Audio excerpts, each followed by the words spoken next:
La MINUSCA, à travers sa session des droits de l'homme, a organisé le 23 juin 2026 à Bangui une session de formation consacrée à la politique de diligence voulue en matière de droits de l'homme des Nations Unies, HRDDP, au profit des membres de l'administration pénitentiaire centrafricaine. La formation vise à renforcer leurs connaissances en matière de protection et de promotion des droits fondamentaux en milieu carcéral.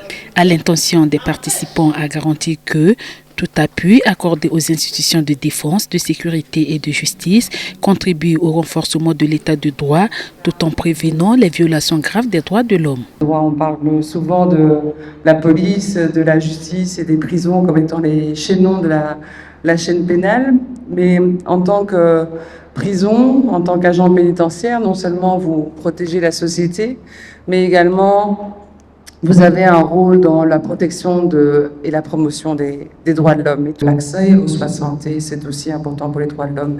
Le respect des garanties judiciaires, des délais, c'est aussi important. Des droits de l'homme, l'absence de toute discrimination, hommes, femmes, quelle que soit notre origine, notre ethnie, notre religion. C'est aussi ça, la dignité et les droits de l'homme, et c'est de ça dont on va vous entretenir aujourd'hui. Les échanges ont également porté sur plusieurs défis rencontrés par les agents pénitentiaires, parmi lesquels la gestion des détenus à haut risque, la surpopulation carcérale, la prise en charge des personnes vulnérables, la discipline en milieu carcéral et la prévention des mauvais traitements.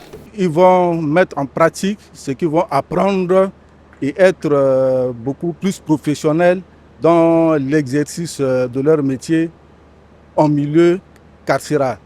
Comme on le dit souvent, lorsqu'on rentre en prison, ce n'est pas pour laisser sa vie.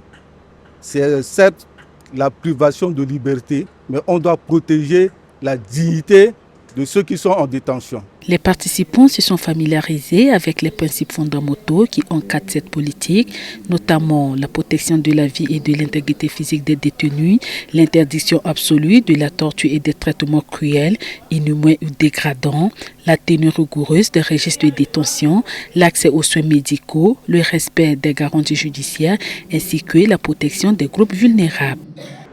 C'est du nouveau pour nous d'apprendre ce que c'est la politique diligente voulue en matière de droits de l'homme. Parce que nous sommes des pénitentiaires, nous travaillons dans les établissements pénitentiaires qui sont un milieu fermé et nous sommes auprès des détenus qui sont des vulnérables. Et ce sont des êtres humains.